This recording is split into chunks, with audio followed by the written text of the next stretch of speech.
Hello, I thought I'd do a video on damp meters. Now we have the Protometer Survey Master here, which costs £450. It's what we use professionally on a daily basis, but I keep seeing posts on Facebook and such like that say, oh, the new damp meters in Lidl's, £20, you can go and damp test your caravan. I've always been a bit on the side of they can't be any good. So I thought I would order something and see if they are any good. Obviously I have the Protomaster that I can kind of calibrate the cheaper damp meters against, so I can tell you if they're working or not. Now I was going to go to Lidl and get one with the prongs in it, but I hate the prongs. The last thing you want to do when you're going to look at a customer's caravan is to go and stick prongs in it everywhere. And upset them by doing that and leaving vampire marks everywhere. So I've got this one here, which is actually, it was 30 quid off of Amazon, and it scans much the same way as this does. So this scans at the back, then we have the prongs on the top. I very rarely use the prongs, and if I do use them, I use them in a place that is inconspicuous, so underneath the window rubber or behind the trim or something like that. But generally, once you get to the point of trying to use the prongs, you know it's damp anyway. So this kind of does all the work we need to do. Okay, so I thought I would get this, which is a scanning version of that. So it's a cheaper version. So £30 off of Amazon. Comes in a neat package. And there you go. So it looks quite smart. Okay, like that. All right. And there's a scanning bit on the back. There. And to turn it on, just press the on button and it comes up with this rather funky looking display. So I've got it set on softwood, so you can tell it's working by putting your hand against it. Same with the Protometer. Kind of do that, it comes up with that. So I needed to find a damp caravan, which unfortunately aren't hard to find. So what I will do is I will see you over there in a second and I will show you exactly how they compare. Right, so I've come into this caravan and it wasn't too hard to find a damp one. Now this is quite good because you can actually see where the water ingress is. You can see that kind of a fade there, look, the blue bit. Okay, so you can see it. So that's fairly conclusively wet. You don't really need a meter for that, but it'll be a good one for us to give them a test on. So first of all, we go for the Protometer. This is our £450 one we use, the professional we use. So let's have a look. So yeah, I mean, it's pretty conclusively damp up there. You can hear it singing, and it varies up and down there, but it's all in the wet. So the variations aren't really of a concern. It's wet and it's varying degrees of wet, but you can see it's off the scale there. And as we go over here, look, it goes into the green and you can see where it's dry. Okay, so it's dry there, dry there, dry there. Okay, and there's a big wet band right in the middle there. Going over to there, you can see it kind of up into the dry again. Okay, so you can see where it's going, and that follows the stain obviously. Okay, so anything in the red's bad. Obviously it's not hard to work that out, and then the green is good.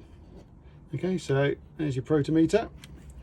Now I'll do the Proster that I got from Amazon. I do like the dial. Now just the 75% is its maximum, so that's the same as the 999 on the Protometer. Okay, all right, so that's, and you'll see this will go from dry up to wet. Okay, so I've got it set on softwood because that's what it is, and you put it up the top there. So it's pretty good. I mean, it's not, yeah, it's pretty much the same up there. It wasn't absolutely 100% flat out, and it's going down 75, 74, 75. Yeah, I mean, you can see the dial is you don't have to be this precise. So you've got green and you've got red at the top, so it's always in the red there. That's all you need to know really. If it's in the red, it's bad, and it goes over to over here, and then it goes down to the green. So if you were checking a caravan and everything was green, you're not supposed to drag it actually, so you're supposed to just place it.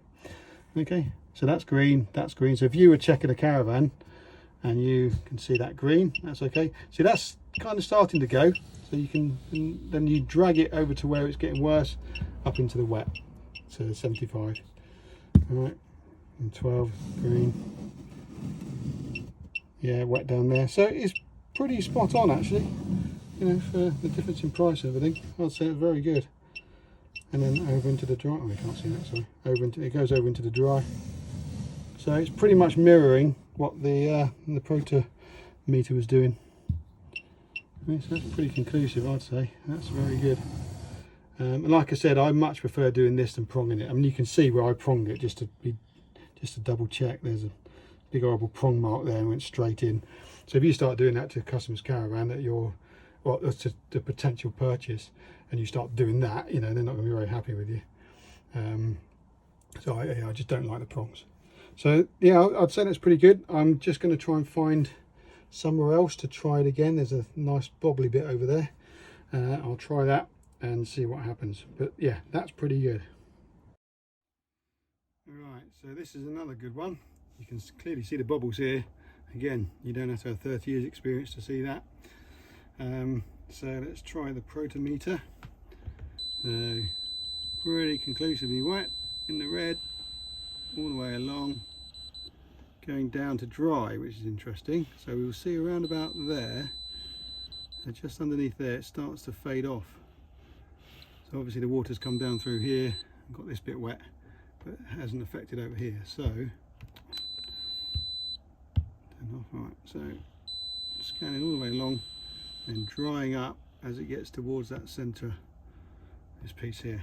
So let's try the Proster. There you go, 75 off the scale, coming down, going down, yeah, and then dry there.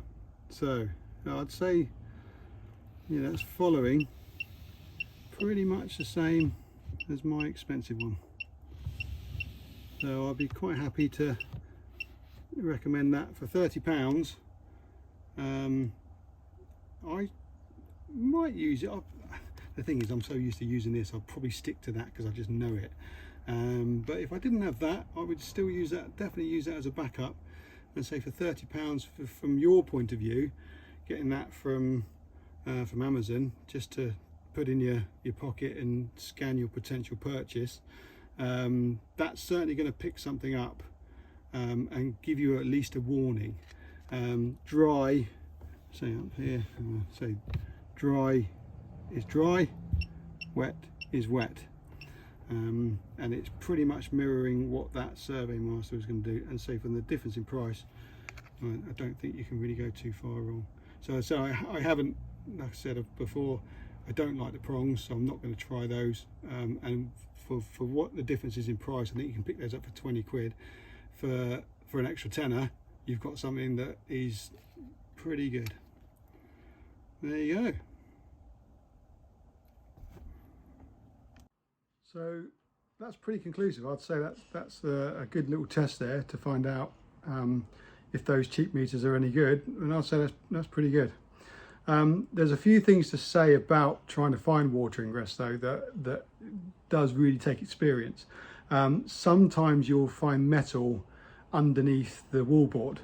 Now obviously that gives a low resistance, so that comes back as water ingress.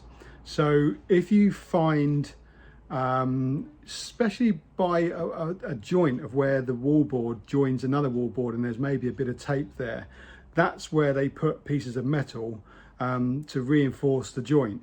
So the way to find out whether it is metal or whether it is water ingress is to look and see how it behaves. If it is linear, so if it goes up and down and then you kind of move the meter 2 inches away and it goes green and it does that all the way down, then if you can trace a straight line, then it's not really going to be water ingress, because that's not how it behaves.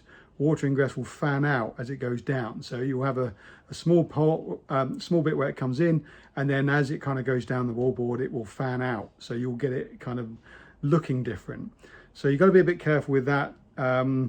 Also, if every joint is the same, then it's got to be a piece of metal.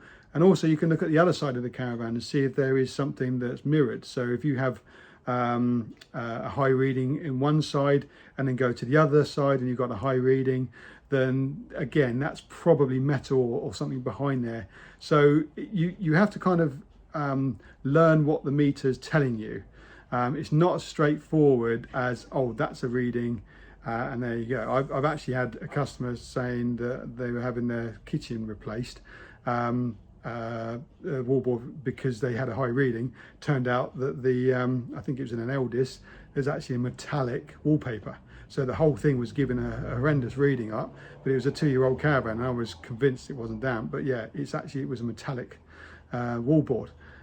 So you've got to think, when you find something, you've got to kind of think around it and look at where the water could come in. If you've got a wallboard right in the center with a damp patch and no way of it getting there without affecting anything else, chances are it probably isn't water ingress, there's something else going on. So you have to use these damp meters as tools. Obviously with those it was fairly conclusive because you could see the pimpling and you could see the staining and things like that. But on newer vans you're not going to get that level of clarity. So you're going to have to kind of think around it a little bit and see if you can try and understand what the water ingress is doing. I'll probably do another video a bit more extensively on where to check certain caravans because they all have their differences. But just for now, I would say get that meter. It's certainly going to be better than not having that meter, but just be a little bit careful because you can end up finding readings in every caravan and you'll end up not buying anything at all. So you've got to be a little bit sensible, and if the caravan is as old as that one, then it's okay to have a little bit of water ingress. If you're paying £2,000 for something, it doesn't really matter. So again, look at the context of it. Where is it? How bad is it? If you're in a 2015 caravan, for instance, you're not going to want anything at all. If it's a 2000 or 2001, it doesn't really matter, as much, as providing it's not integral to the actual construction of the van. So yeah, please press the subscribe. Have a look underneath. Put some comments in. See what you think. But yeah, I would say grab one of those meters if you're going to be having a look. Don't use the prongs. Thank you.